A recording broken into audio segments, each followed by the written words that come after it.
Hello! Going to give you a varieties video today of weirdo bits. So what's weirdo about this? It's a deep sea fishing weight and you got the knobbles on to stop it dragging over the sand. What's it doing 40 miles inland? You'll notice it's varnished. I varnish all my lead because, and I'll stress again, the wet box. Put your lead in a wet box, because if you don't, all the dust comes off, you breathe the dust, you're going to get yourself in a bad way. Lead poisoning. So there you go. It's a deep sea fishing weight. Right, now, I was working yesterday around the house. Now, I live in a northern town called Keighley, and in Georgian times, Vicky times, right through to about 50 years ago, we had mills, lots of mills. I think we had, in Keighley alone, we had over 40, and 10,000 people working in the mills. This is a mill tag. That says Sutton Bobbin Mills. Well, actually they made bobbins there. This belonged to number 455, and when they went to work they put this tally on a hook so that the boss knew that they were in work, and when they went home they took it with them. But a lot of women working in these mills, and they came from the farms. They were farmers' wives and daughters, and they used to walk 2 or 3 miles to the mill to work in the morning. So I've found dozens of these things out in the fields on the way to the farms. Dozens of them. Now, I haven't got dozens of this one. This is a beauty. This is a mill tag, but this has got a difference. Number 1 WC. This is a key tag for the toilets. Oh, dearie me. You don't realise how rare this is. There were thousands of these other tags, and there was only a handful of these. But, oh my goodness. A toilet tag. Right. What else we got? Out on the farms, hay time and everything, the local brewery, this is of course a horse brass, but the local brewery had its own horses and carts, and they delivered huge kegs of beer to the farms for the workers. And this came off one of those brewery carts, advertising the fact that they were selling beer.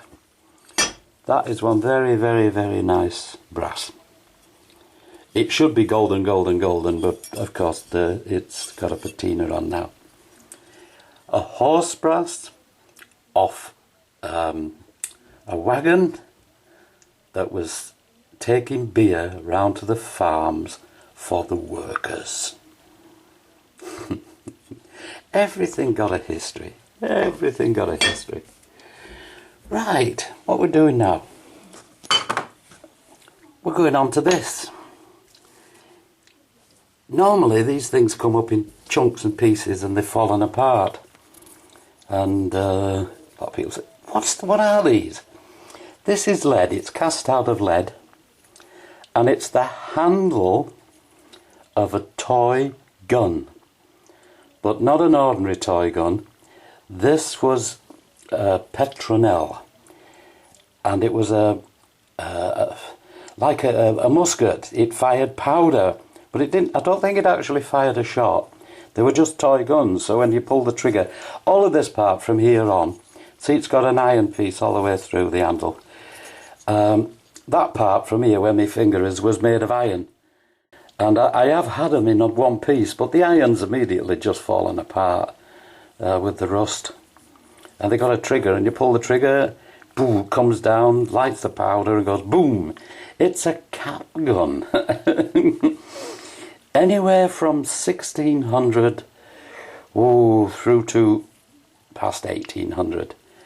I reckon this was probably about, say, 1820 to be on the safe side.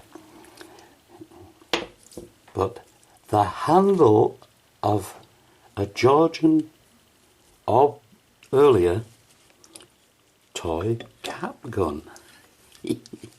I hope you're getting enough variety here. Now you're going to get the piece de resistance. It's a penny. It's a modern 1 penny. But I'm pointing it on there so you can see the scale. Buckles, I've had thousands of buckles. I live in an area with the farms. Did it for 3 years on all the farms, and they all used horses and carts, and I've got buckles by the bucket load. But this is a buckle. Look at the size of that buckle. Never had anything like this. It's 5 inches long and 3 inches wide, and it is huge. That's the width of the strap there that went through. Over 2-inch strap.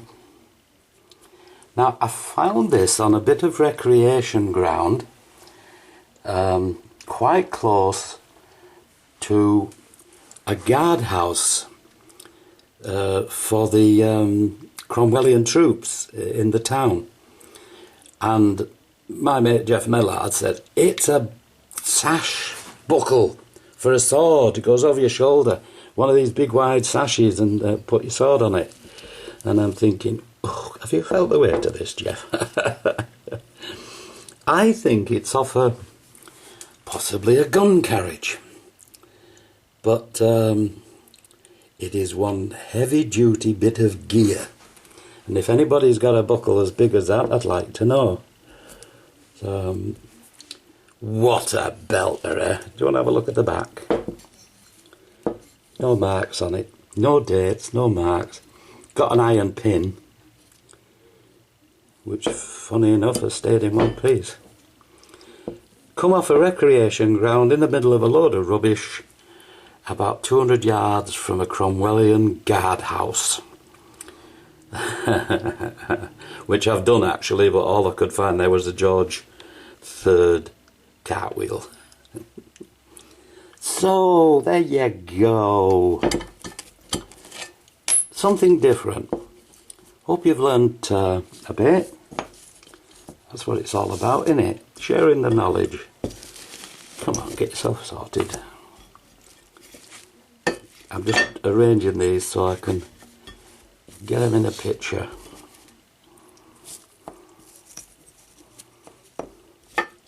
These toy handles are great, these here. But you get them in little pieces. They keep breaking up because they tended to use pewter, and that's hopeless, falls apart. But if you see this, be very careful, because the front of the gun's probably still there, but it's made of iron. But you might get the trigger, and you might get the boom at the top. But be very careful, or you'll just end up with handles like what I got. There you go. Hope you enjoyed that. Something different. Don't worry, I'll be back boring you to death with seals before long. You out there, you take care. You're living in history. Go get it.